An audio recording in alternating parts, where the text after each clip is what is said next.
The autumn wind swept across the Montana plains like a whispered warning, carrying with it the scent of sagebrush and regret. Cole Brennan stood at the altar of the small wooden church in Silver Creek, his jaw clenched so tight it ached, watching as his bride-to-be walked down the aisle toward him. But instead of joy in his eyes, there was only cold calculation. When Sarah Mitchell reached him, her honey-colored eyes shining with hope beneath her mother's vintage veil, Cole did the unthinkable. He stepped back. "I can't do this," he announced to the gasping congregation, his voice echoing off the rafters like a gunshot. "I'm sorry, Sarah, but I won't marry someone I don't love." The church fell into stunned silence. Sarah stood frozen, her bouquet of wildflowers trembling in her hands. Cole's mother sobbed from the front pew, but Cole's gaze was fixed on the back of the church where Victoria Ashford sat, perfectly coiffed in designer clothes that didn't belong in their small ranching town. Victoria had returned just 3 days earlier, the glamorous ex-girlfriend who'd left Cole 5 years ago to pursue her dreams in New York.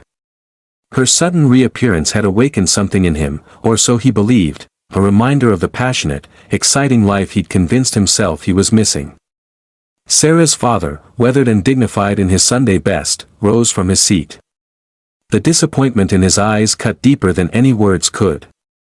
But it was Sarah herself who showed the true measure of her character in that moment. She lifted her chin, blinked back the tears that threatened to fall, and spoke with a grace that would haunt Cole for years to come. "I understand," she said softly, her voice steady despite the devastation. "I only ever wanted you to be happy, Cole. Even if it isn't with me." She turned then, gathering her white dress in her hands, and walked back down that aisle alone. The guests parted like the Red Sea, some weeping, others glaring at Cole with undisguised contempt.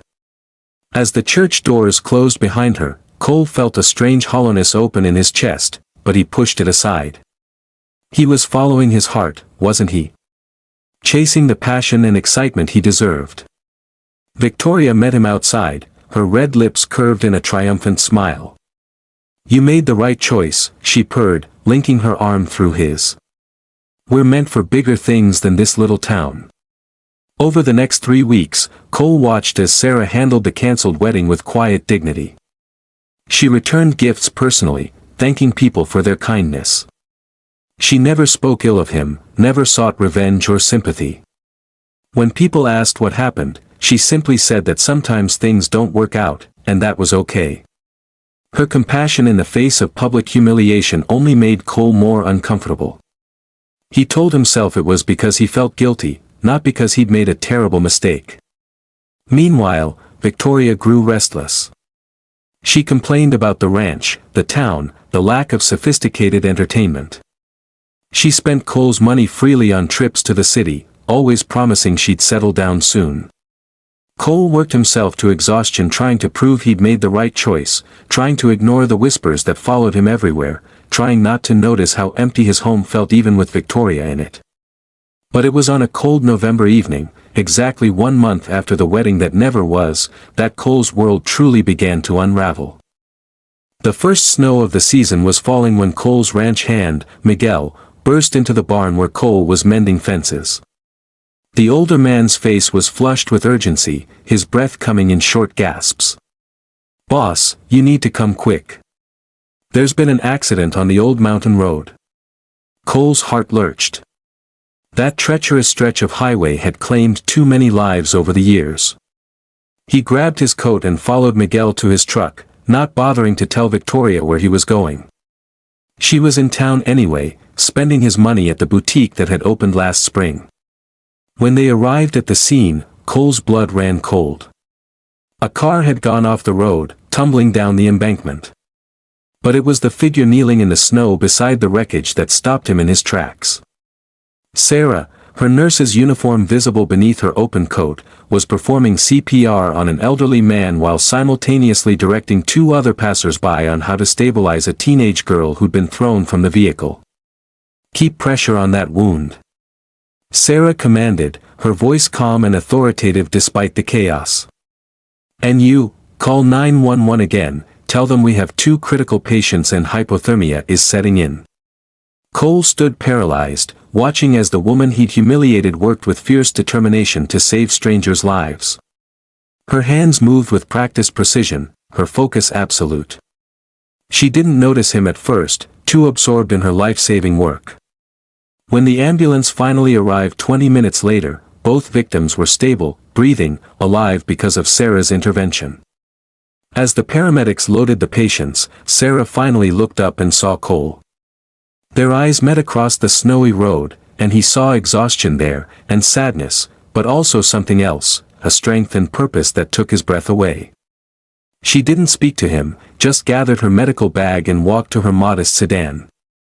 "Wait," Cole called out, finding his voice. "Sarah, that was incredible. You saved their lives." She paused, turned back to him with a tired smile. "It's what anyone would do, Cole. When you see someone in need, you help them. No matter what." The unspoken words hung in the air between them, even when they've hurt you. That night, Cole couldn't sleep. He lay beside Victoria, who'd returned late from her shopping excursion, complaining about the limited selection and backwards town. But Cole wasn't listening.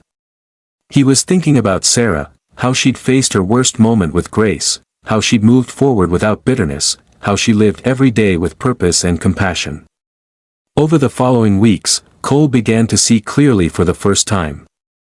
Victoria's charm had worn thin, revealing the selfishness beneath. She'd never asked about his day, never showed interest in the ranch that was his life's work, never contributed anything but criticism and demands. The passion he'd thought he felt was merely infatuation, a middle-aged man's fear of settling down with someone who actually knew and accepted him. But more than that, Cole began to hear the stories about Sarah, how she'd started a free clinic in town for families who couldn't afford healthcare, how she visited elderly ranchers who lived alone, how she'd organized a fundraiser for the victims of the accident she'd rescued. The woman he'd rejected was beloved by everyone, not because she sought attention, but because she genuinely cared about people. And Cole realized, with the force of a lightning strike, that he'd thrown away the most precious gift he'd ever been offered, Sarah's love. Christmas Eve arrived with a brutal blizzard that shut down Silver Creek completely. Cole sat alone in his ranch house. Victoria had left 3 days earlier, announcing she was spending the holidays in Aspen with friends, not bothering to invite him. The electricity had gone out hours ago, and in the flickering candlelight, Cole finally admitted the truth to himself: he'd made the worst mistake of his life. His phone rang, the emergency line ranchers kept for situations exactly like this. It was Doc Henderson, his voice crackling through the poor connection. "Cole, I need your help. Sarah's stranded at the Morrison place. Old Jack Morrison collapsed, and she went out in this weather to treat him. Now they're both stuck, the roads are impassable, and Jack needs medication. We can't get to them until morning, unless someone can get through on horseback." Cole was on his feet before the doctor finished speaking. "Tell me what you need." 30 minutes later, Cole was riding through the worst storm he'd seen in 20 years, medical supplies secured in his saddlebags, his best horse struggling through snowdrifts that reached her chest. The 5-mile journey to the Morrison Ranch took 3 brutal hours. By the time he arrived, his face was numb from the cold, his hands barely functional. Sarah opened the door, her eyes widening in shock. "Cole. How did you? The roads are completely blocked." Doc called. "Brought Jack's medication." He stumbled inside, nearly falling, and Sarah caught him with surprising strength. "You rode through that storm?" She stared at him as if seeing a stranger. "You could have died. Jack needed help." Cole's teeth chattered as Sarah guided him to the fireplace, wrapping him in blankets with the practiced efficiency of someone who treated countless hypothermia cases. For the next 12 hours, as the storm raged outside, Cole watched Sarah care for Jack Morrison with tender attention, monitoring his vitals, adjusting his medication, speaking to him with gentle encouragement. She'd transformed the old rancher's sparse living room into a makeshift hospital room, and despite being stranded herself, she radiated calm competence. During the long night, they talked, really talked, for the first time since the wedding. Sarah told him about her work at the clinic, about her dreams of expanding rural healthcare in Montana. Cole shared his struggles with the ranch, his growing realization that he'd been chasing an illusion with Victoria. "Why aren't you angry with me?" Cole asked as dawn approached and the storm began to weaken. "I humiliated you, Sarah. In front of everyone you know. But you've never said a cruel word, never sought revenge." Sarah was quiet for a long moment, her gaze on Jack, who was sleeping peacefully now. Being angry wouldn't change what happened. "And honestly, Cole, I realized something after that day. If you didn't love me enough to marry me, then we both deserved better. I deserved someone who would choose me without hesitation. And you deserved to find whatever it was you were searching for. And if what I was searching for was right in front of me all along." Cole's voice was barely a whisper. "If I was just too blind and stupid to see it." Sarah turned to him then, her eyes reflecting the firelight. "Then that's something you'll have to live with. We don't always get second chances, Cole." Her words struck him like a physical blow, but they were true. And they were deserved. Spring came to Montana like a promise of redemption, washing away the snow and bringing new life to the valleys. Cole ended things with Victoria, who'd already moved on to a wealthy businessman in Denver. The breakup was painless, confirming what Cole had known for months: they'd never had anything real. But Cole didn't immediately run to Sarah, begging for forgiveness. He understood that his actions required more than words. He needed to prove that he'd changed, that he'd learned the lessons his rejection had cost him. He started small. When Sarah's clinic needed repairs, Cole showed up at dawn with his tools and worked alongside the volunteers she'd organized. When the elderly Mrs. Patterson's roof leaked during a spring storm, Cole fixed it, refusing payment. He began volunteering at the community center, teaching kids how to ride and care for horses, something he'd never made time for before. People noticed. Miguel, his ranch hand, mentioned one evening that the whole town was talking about Cole's transformation. But Cole wasn't doing it for reputation or redemption in others' eyes. He was doing it because Sarah had shown him a different way to live, with purpose, with compassion, with your heart open to the needs of others. He saw Sarah occasionally, always from a distance. At the grocery store, at church, at community events. She was cordial when their paths crossed, kind even, but she kept a careful distance. Cole respected that. He'd burned the bridge between them, and he had no right to expect her to rebuild it. Then came the day that changed everything. It was late May when Cole heard about the Henderson family. Doc Henderson, who delivered half the babies in Silver Creek and treated generations of families, had suffered a massive stroke. His medical practice was his family's only income, and with him incapacitated, they faced financial ruin. The community rallied, but it wasn't enough. Cole made a decision. He sold the northern section of his ranch, land that had been in his family for 4 generations. It broke his heart, but it was necessary. He took the proceeds and donated them anonymously to the Henderson family, enough to cover Doc's medical bills and support the family for 2 years. But in a small town, secrets don't stay secret long. Sarah found out because she'd been coordinating the Hendersons' medical care. She showed up at Cole's ranch on a warm evening, determination in her eyes. "Why did you do it?" she demanded, standing on his porch. "That land was everything to you. Your grandfather homesteaded it. And you just sold it?" Cole met her gaze steadily. "Doc Henderson saved my father's life 20 years ago. And more than that," he paused, choosing his words carefully. "Someone once showed me that when you see people in need, you help them. No matter what. I was just following the lesson she taught me." Tears welled in Sarah's eyes. "Cole. I don't expect anything from you, Sarah. I know I don't deserve your forgiveness. But I need you to know that you changed me. That night at the Morrison place, watching you care for Jack with such dedication, such pure compassion, it woke something in me. You showed me what it means to truly love people, to live with purpose beyond yourself." Sarah stepped closer, and Cole's heart raced. You really have changed, haven't you? I'm trying. Every day, I'm trying to be the man you saw in me when you agreed to marry me.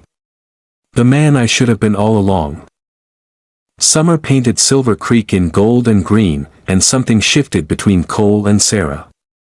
It started with small things, conversations after church, working together at community events, shared laughter over coffee at the diner. Sarah had lowered her walls slightly, and Cole treasured every moment, never pushing, never assuming, always respectful of the boundaries she maintained. Then came the 4th of July, and with it, a crisis that would test everything Cole had learned. The annual town celebration was in full swing when a sudden wildfire broke out in the western hills, driven by hot winds towards several ranches. Cole was among the first to respond, organizing evacuation efforts and joining the volunteer firefighters. For 18 hours straight, he worked alongside his neighbors, digging fire breaks, rescuing livestock, protecting homes. Sarah set up an emergency medical station at the community center, treating burns, smoke inhalation, and exhaustion as firefighters rotated through. Cole saw her briefly when he came in for water, his face blackened with soot, his eyes red from smoke. She grabbed his arm as he turned to leave. Cole, you've been out there for nearly a day. You need to rest. Can't. The Morrison place is in the fire's path. Jack's too stubborn to evacuate alone. Sarah's expression shifted to determination. Then I'm coming with you. Together, they drove as close as they could to Jack's ranch before abandoning the truck and running the last half-mile. They found the old rancher trying to load his late wife's belongings into his pickup, refusing to leave. I ain't running, Jack insisted stubbornly. Built this place with Martha. If it burns, I burn with it. The hell you will, Cole said firmly. Jack, Martha wouldn't want that, and you know it. It was Sarah who reached the old man. She took his weathered hands in hers and spoke with gentle firmness. Mr. Morrison, staying here won't honor her memory. But living, carrying forward the love you shared, that honors her. Let us help you. Please. Something in her words broke through Jack's resistance. With the fire roaring closer, they loaded what they could and evacuated just as the flames reached his property line. The firefighters managed to save most of the structures, but it was close, too close. That night, exhausted and covered in ash, Cole and Sarah sat on the hood of his truck, watching the sun rise over the scarred but surviving valley. The danger had passed, the fire contained, the community safe. You were incredible today, Cole said softly. The way you reached Jack, the way you've treated everyone at the medical station, you have this gift, Sarah.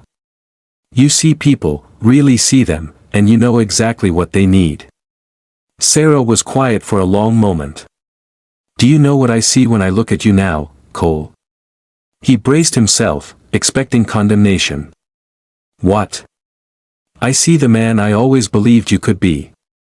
I see someone who's learned that real strength isn't about following your passions wherever they lead, it's about choosing to show up for people, even when it's hard.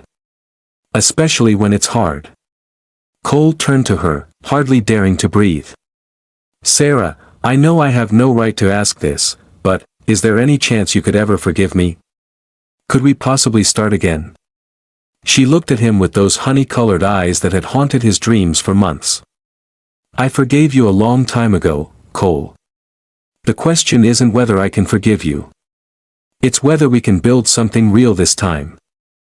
Autumn returned to Montana, completing the circle of seasons that had transformed Cole Brennan from a foolish man into one worthy of the love he'd once rejected. The leaves turned gold and crimson as he stood once again in the small wooden church in Silver Creek. But this time, everything was different. This time, when Sarah Mitchell walked down the aisle toward him, Cole's eyes filled with tears of gratitude. He saw her clearly now, not as the safe choice or the comfortable option, but as the extraordinary woman she'd always been. The woman who'd shown grace in humiliation, who'd saved lives with her skill and compassion, who'd rebuilt her dignity from the ashes of rejection, and who'd somehow found it in her heart to give him another chance. His mother sobbed again from the front pew, but these were tears of joy. Jack Morrison sat beside her, recovered and beaming. Doc Henderson, still recovering but improving daily, gave Cole a nod of approval. The church was filled with the same people who'd witnessed his greatest mistake, now celebrating his redemption. When Sarah reached him, Cole took her hands and spoke before the ceremony even began, his voice thick with emotion. "Sarah Mitchell, 1 year ago, I stood in this exact spot and made the worst mistake of my life. I let fear and foolishness blind me to the most precious gift I'd ever been offered.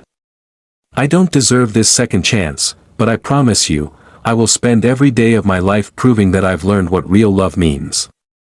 Sarah smiled, tears streaming down her cheeks. "Cole Brennan, you already have." The ceremony was beautiful in its simplicity. When they exchanged vows, Cole's words came from a transformed heart. "I promise to choose you, not just today, but every day. To see you, to value you, to honor the incredible person you are. I promise to live with the compassion and purpose you've taught me, to be a man worthy of your love." Sarah's vows were equally powerful. "I promise to trust in the man you've become, to build a future based on who we are now, not who we were. I promise to love you with the same grace and strength that got us through the darkness to find this light." When they kissed, the congregation erupted in applause and cheers. This was more than a wedding, it was a testimony to redemption, to growth, to the power of second chances earned through genuine transformation. At the reception, held in the community center that Cole had helped rebuild, Jack Morrison stood to give a toast. The old rancher's voice was rough with emotion. "I've known Cole since he was a boy," Jack said. "And I watched him make a terrible mistake. But I also watched him become the man his father always hoped he'd be. This ain't just a story about a wedding that almost was and now is. This is a story about what it means to truly change, to learn from our mistakes, to let ourselves be transformed by love." As the evening wore on and the celebration continued, Cole and Sarah slipped outside for a moment alone under the Montana stars. Cole pulled his wife close, his wife, the title felt sacred now, and whispered, "Thank you for seeing more in me than I saw in myself." Sarah kissed him gently. "Thank you for becoming the man I always knew you could be. And for showing our whole community that it's never too late to choose love, to choose growth, to choose each other." They stood there together, two souls who traveled through rejection and pain to find something precious, a love built not on passion's fleeting fire, but on respect, purpose, and the transformative power of genuine compassion. Cole had rejected his bride and lost everything, only to discover that sometimes our greatest mistakes lead us to our greatest blessings, if we're brave enough to learn from them and change. In the distance, the first snow of the season began to fall, blanketing Silver Creek in white. But this time, it felt like a benediction rather than a warning, a promise that even in the coldest winters, love could survive and flourish. And in the warmth of their embrace, Cole knew with absolute certainty that he'd finally come home, not to a place, but to the woman who taught him what home really meant. The bride he'd rejected had indeed become the greatest love of his life, not despite what had happened, but because of it. Their story became legend in Silver Creek, a reminder that true love isn't about finding someone perfect, it's about finding someone worth changing for, worth growing for, worth becoming your best self for. And that is the greatest romance of all.